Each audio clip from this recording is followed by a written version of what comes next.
Good morning. Welcome to day 8 of Harry Potter Quarantine. We're starting right now at the beginning of chapter 9, The Midnight Duel. Harry had never believed he would meet a boy he hated more than Dudley, but that was before he met Draco Malfoy. Still, first-year Gryffindors only had potions with the Slytherins, so he didn't have to put up with Malfoy much. Or at least they didn't until they spotted a notice pinned up in the Gryffindor common room that made them all groan. Flying lessons would be starting on Thursday, and Gryffindor and Slytherin would be learning together. Typical, said Harry darkly. Just what I always wanted, to make a fool of myself on a broomstick in front of Malfoy. He had been looking forward to learning to fly more than anything else. You don't know that you'll make a fool of yourself, said Ron reasonably. Anyway, I know Malfoy's always going on about how good he is at Quidditch, but I bet that's all talk. Malfoy certainly did talk about flying a lot. He complained loudly about first years never getting on the house Quidditch teams and told long, boastful stories that always seemed to end with him narrowly escaping muggles and helicopters. He wasn't the only one, though. The way Seamus Finnegan told it, he spent most of his childhood zooming around the countryside on his broomstick. Even Ron would tell anyone who'd listen about the time he'd almost hit a hang glider on Charlie's old broom. Everyone from wizarding families talked about Quidditch constantly. Ron had already had a big argument with Dean Thomas, who shared their dormitory, about soccer. Ron couldn't see what was exciting about a game with only one ball where no one was allowed to fly. Harry had caught Ron prodding Dean's poster of the West Ham soccer team, trying to make the players move. Neville had never been on a broomstick in his life because his mother had never let him near one. Privately, Harry felt she'd had good reason because Neville managed to have an extraordinary number of accidents even with both feet on the ground. Hermione Granger was almost as nervous about flying as Neville was. This was something you couldn't learn by heart out of a book, not that she hadn't tried. At breakfast on Thursday, she bored them all stupid with flying tips she'd gotten out of a library book called Quidditch Through the Ages. Neville was hanging on to her every word, desperate for anything that might help him hang on to his broomstick later. But everybody else was very pleased when Hermione's lecture was interrupted by the arrival of the mail.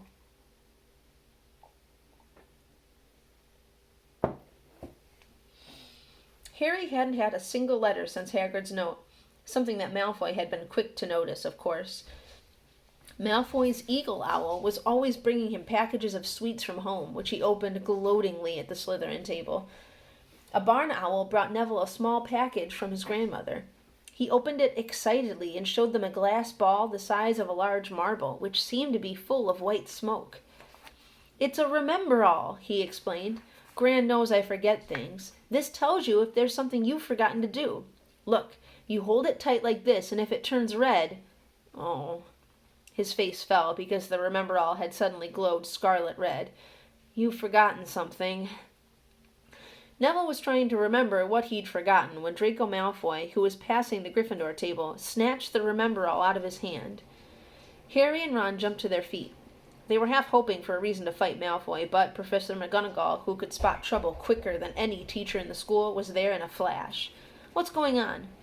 "Malfoy's got my Remember-All, Professor." Scowling, Malfoy quickly dropped the Remember-All back on the table. "Just looking," he said, and he sloped away with Crabbe and Goyle behind him. At 3:30 that afternoon, Harry, Ron, and the other Gryffindors hurried down the front steps onto the grounds for their first flying lesson. It was a clear, breezy day, and the grass rippled under their feet as they marched down the sloping lawns toward a smooth, flat lawn on the opposite side of the grounds to the Forbidden Forest, whose trees were swaying darkly in the distance. The Slytherins were already there, and so were 20 broomsticks lying in neat lines on the ground.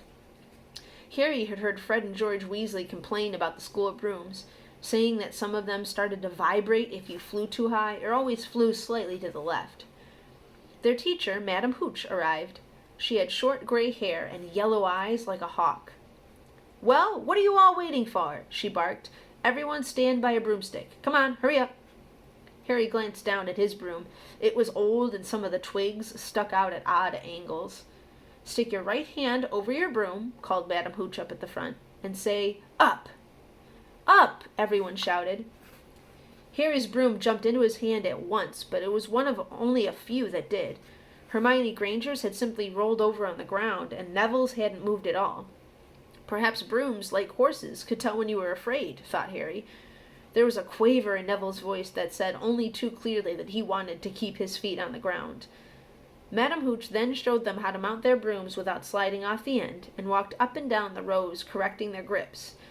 Harry and Ron were delighted when she told Malfoy he'd been doing it wrong for years.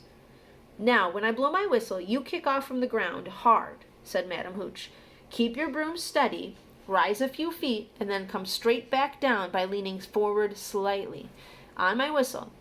3, 2... But Neville, nervous and jumpy and frightened of being left on the ground, pushed off hard before the whistle had touched Madam Hooch's lips. "Come back, boy!" she shouted. But Neville was rising straight up like a cork shot out of a bottle. 12 feet, 20 feet. Harry saw his scared white face look down at the ground falling away, saw him gasp, slide sideways off the broom, and wham! A thud and a nasty crack, and Neville lay face down on the grass in a heap. His broomstick was still rising higher and higher, and started to drift lazily toward the Forbidden Forest and out of sight. Madam Hooch was bending over Neville, her face as white as his. "Broken wrist," Harry heard her mutter. "Come on, boy, it's all right, up you get." She turned to the rest of the class. "None of you is to move while I take this boy to the hospital wing. You leave those brooms where they are, or you'll be out of Hogwarts before you can say Quidditch. Come on, dear." Neville, his face tear-streaked, clutching his wrist, hobbled off with Madam Hooch, who had her arm around him. No sooner were they out of earshot than Malfoy burst into laughter. "Did you see his face, the great lump?"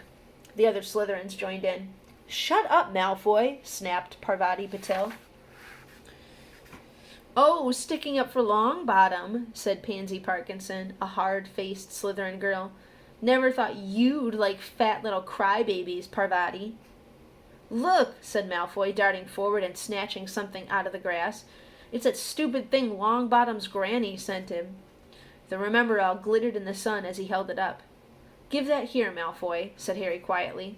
Everyone stopped talking to watch. Malfoy smiled nastily. "I think I'll leave it somewhere for Longbottom to find. How about, up a tree?" "Give it here," Harry yelled, but Malfoy had leapt onto his broomstick and taken off.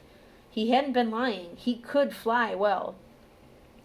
Hovering level with the topmost branches of an oak, he called out, "Come and get it, Potter." Harry grabbed his broom. "No!" shouted Hermione. "Madam Hooch told us not to move. You'll get us all into trouble."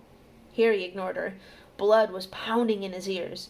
He mounted the broom and kicked hard against the ground, and up he soared. Air rushed through his hair, and his robes whipped out behind him. And in a rush of fierce joy, he realized he'd found something he could do without being taught. This was easy. This was wonderful. He pulled his broomstick up a little to take it even higher, and heard screams and gasps of girls back on the ground, and an admiring whoop from Ron. He turned his broomstick sharply to face Malfoy in midair. Malfoy looked stunned. "Give it here," Harry called, "or I'll knock you off that broom." "Oh, yeah?" said Malfoy, trying to sneer, but looking a little worried. Harry knew somehow what to do. He leaned forward and grasped the broom tightly in both hands, and it shot toward Malfoy like a javelin. Malfoy only just got out of the way in time.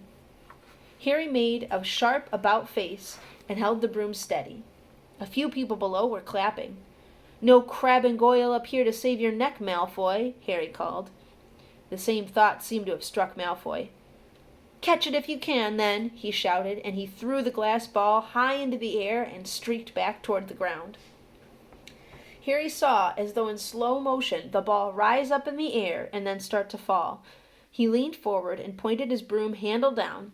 Next second he was gathering speed in a steep dive, racing the ball. Wind whistled in his ears, mingled with the screams of people watching. He stretched out his hand. A foot from the ground he caught it, just in time to pull his broom straight, and he toppled gently onto the grass with the Remember-All clutched safely in his fist. "Harry Potter!" His heart sank faster than he'd just dived. Professor McGonagall was running toward them. He got to his feet, trembling. "Never! In all my time at Hogwarts!" Professor McGonagall was almost speechless with shock, and her glasses flashed furiously.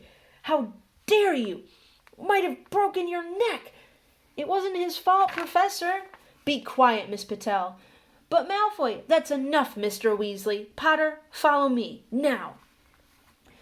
Harry caught sight of Malfoy, Crabbe, and Goyle's triumphant faces as he left, walking numbly in Professor McGonagall's wake as she strode toward the castle. He was going to be expelled. He just knew it. He wanted to say something to defend himself, but there seemed to be something wrong with his voice. Professor McGonagall was sweeping along without even looking at him. He had to jog to keep up. Now he'd done it. He hadn't even lasted 2 weeks. He'd be packing his bags in 10 minutes. Ugh, what would the Dursleys say when he turned up on the doorstep? Up the front steps, up the marble staircase inside, and still Professor McGonagall didn't say a word to him.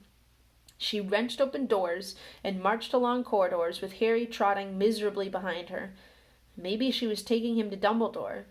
He thought of Hagrid, expelled but allowed to stay on as a gamekeeper. Maybe he could be Hagrid's assistant.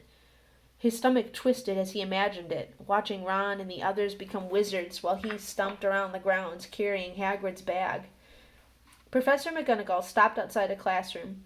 She opened the door and poked her head inside. "Excuse me, Professor Flitwick, could I borrow Wood for a moment?"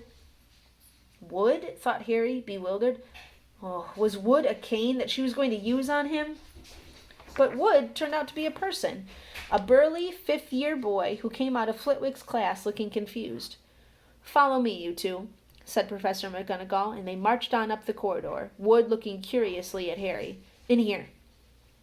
Professor McGonagall pointed them into a classroom that was empty except for Peeves, who was busy writing rude words on the blackboard.